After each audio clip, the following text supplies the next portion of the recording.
Hi everyone, my name is Andrea from Chronicles, and today is March 2nd, 2025, or wherever you find yourself on the timeline of events, whether it's morning, noon, afternoon, evening, or night.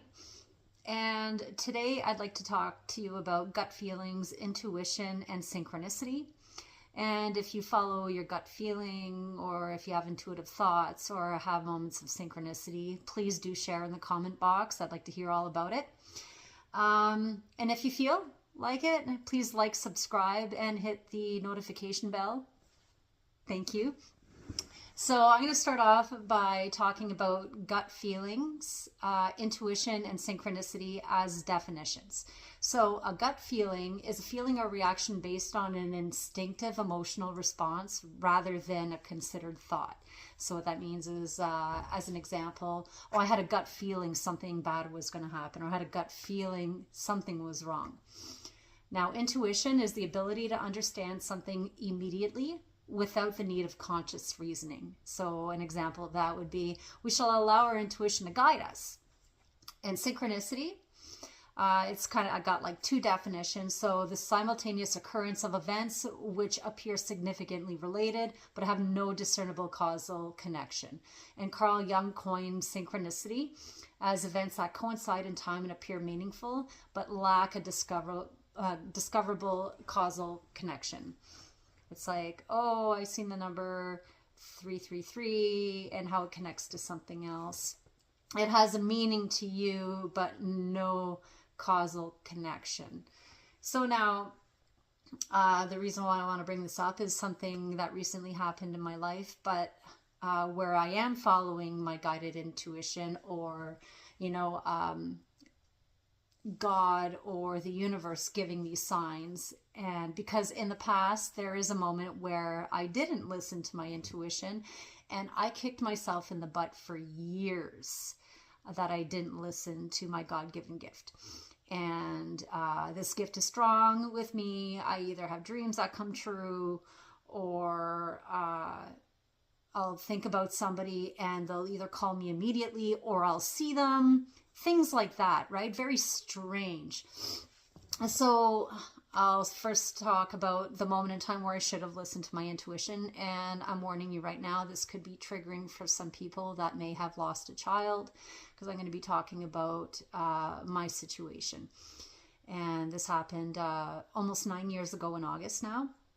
And it started off by maybe less than a month before giving birth. I went to the library, and it's like all my attention went towards, and I was like kind of not lured, but almost brought over to a book. And the book was about grieving and how to grieve. I was like, wow, that's strange. And the day before giving birth, and I had a home birth, I had midwives, and I wanted to have a more calming setting instead of a hospital setting. So I wanted to have a home birth. And the night before I gave birth, I had a dream that the cord was wrapped around my child's neck, and I had some complications, and I woke up by my alarm going off. So I was like, oh wow. So that stayed with me for the whole day. And when I was giving birth, about an hour before I gave birth, I had this like dreadful feeling just come over me, like that gut feeling that I should go to the hospital. I need to go to the hospital.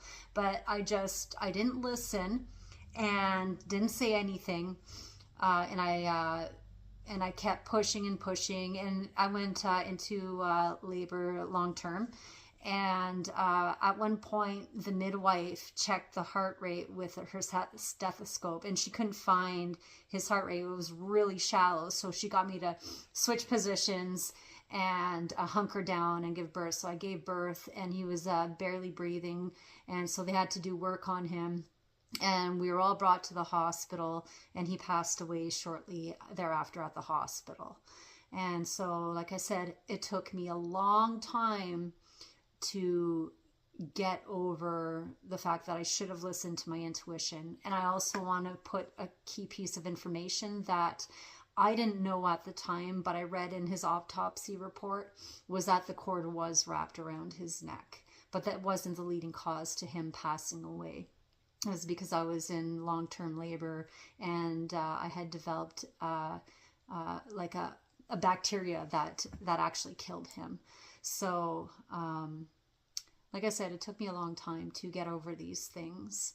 And having this gift of intuition, or sometimes listening to your intuition, can feel like a burden at times, but it is sort of a blessing in disguise at the same time too. And I don't know about yourselves, but sometimes with me, it's hard to connect with in a relationship if the person isn't a spiritually based person or has these sort of things, because it tends to scare people off, or they don't want to hear about it, or they like it as long as it's positive. And with me, it happens with the good, the bad, and the ugly. So I got to take it as it is. I got to dissect it and understand why I'm getting these signs, why I'm getting these intuitive things happen, or these gut feelings, right? Because they're there for a reason, is to guide you. So now I'm going to talk about my current situation with a little backstory. I'm going to keep it autonomous, not mentioning names, out of protection for these people. And also, I'm not here to bash anybody, so that's another thing. This is essentially my story. And so I started dating this guy that I've known for 13 years, about 1.2 years ago. And there was a lot of love bombing at the beginning of the relationship that I felt like, like my little red flags went off. But I thought that it was just because he liked me for so long and such that he just wanted to express himself. But then I started seeing strange behaviors, like with his phone especially, right? And I'm a very transparent person. He would kind of put the phone off to the side so you wouldn't be able to see who he's texting or what was going on, or put the phone upside down always. And so I started feeling these feelings, and there's something a little off about this. And so I talked to a counselor over the phone, and they advised me that it isn't a bad thing to ask for transparency, even to see the phone.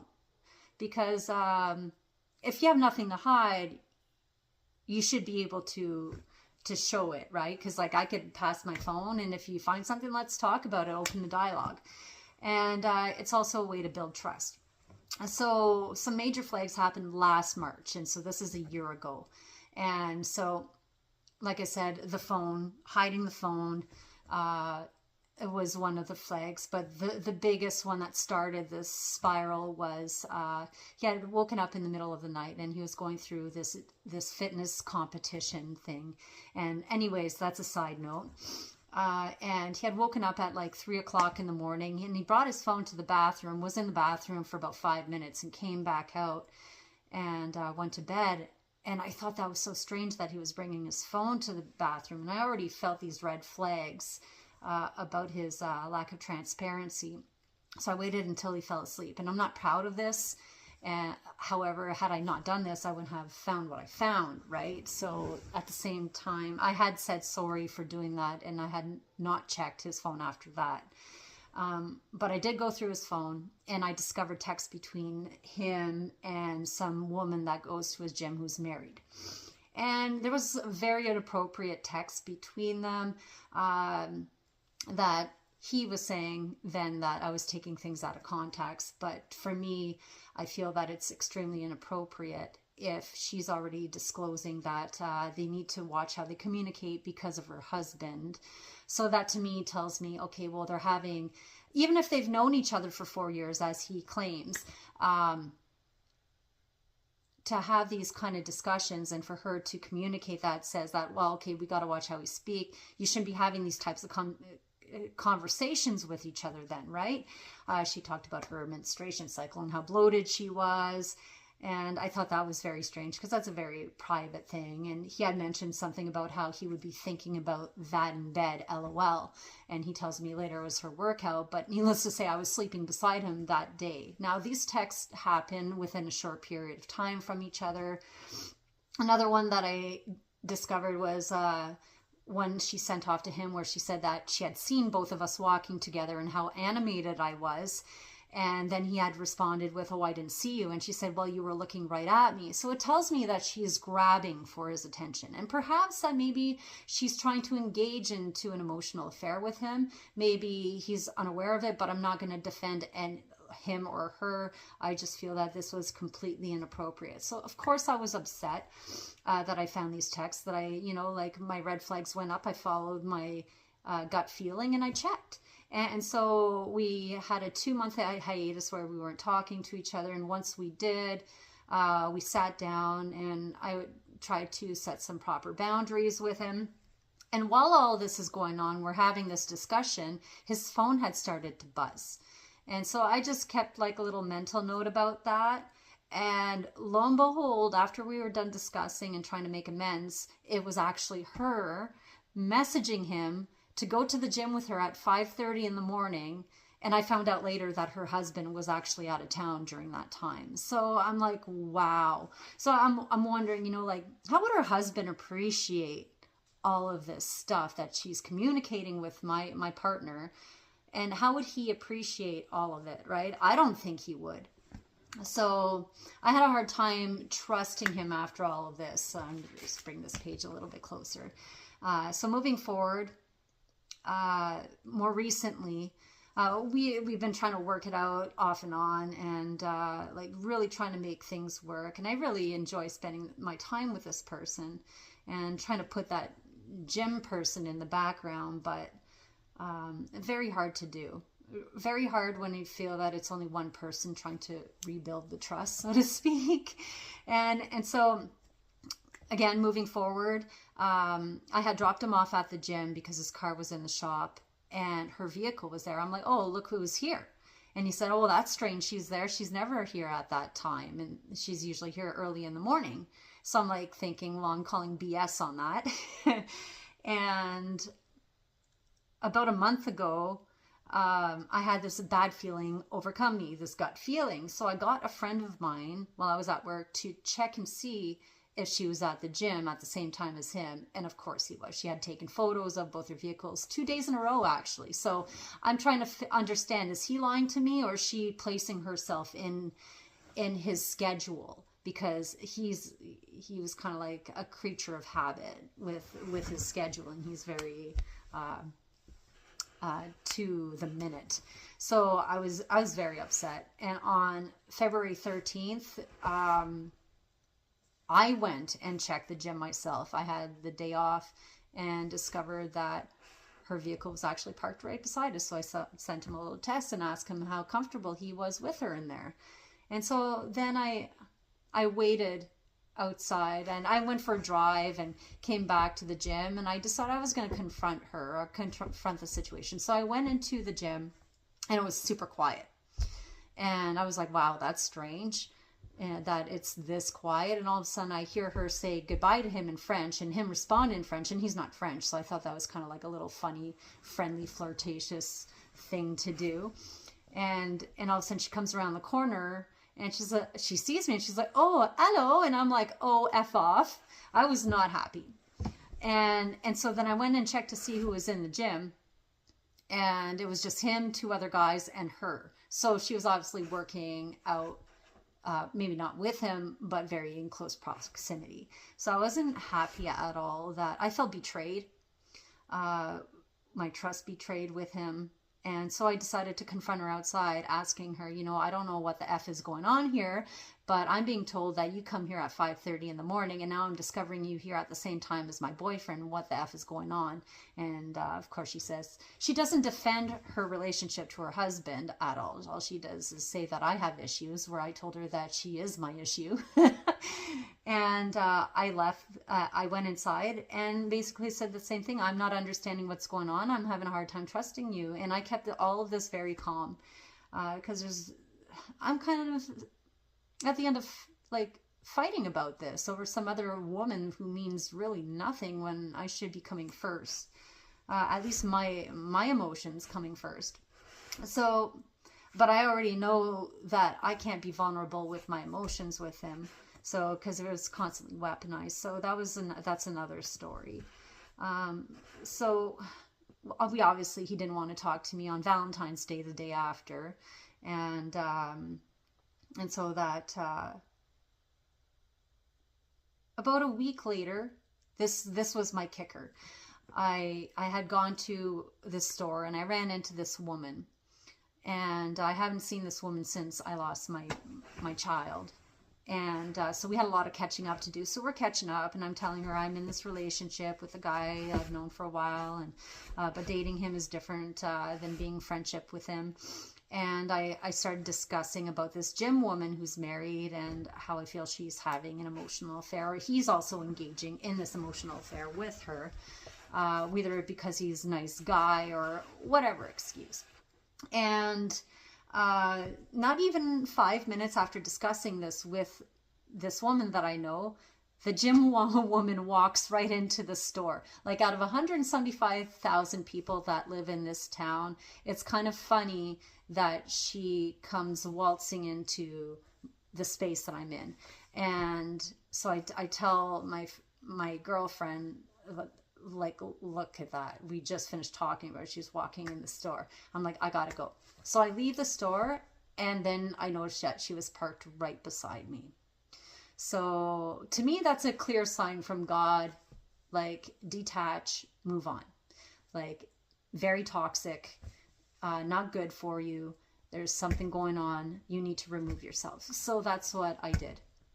I realized that, like I said, that it didn't matter how I discussed this situation, about how I felt about this woman, or these moments where my instinct kicks in and I'm discovering things that my emotions or these things would be weaponized against me. So it didn't matter how I brought it up. If I was like very calm or angry, no matter what, if I used the proper counseling, a couple counseling language, like, I feel blah, blah, blah when blah, blah, blah, and I need blah, blah, blah. We never got to the I need aspect of things. It was always being gaslit. So I decided to leave quietly. And it's too bad, because 97% of the time in our relationship, it was amazing. It was great. However, that 3%, which is the cornerstone of the foundation, was crumbling the whole house. So it's hard, when you're going against those instinctual thoughts, or those moments of intuition, or guidance, divine guidance perhaps. And like I said, I feel that this is God's way of perhaps protecting me too.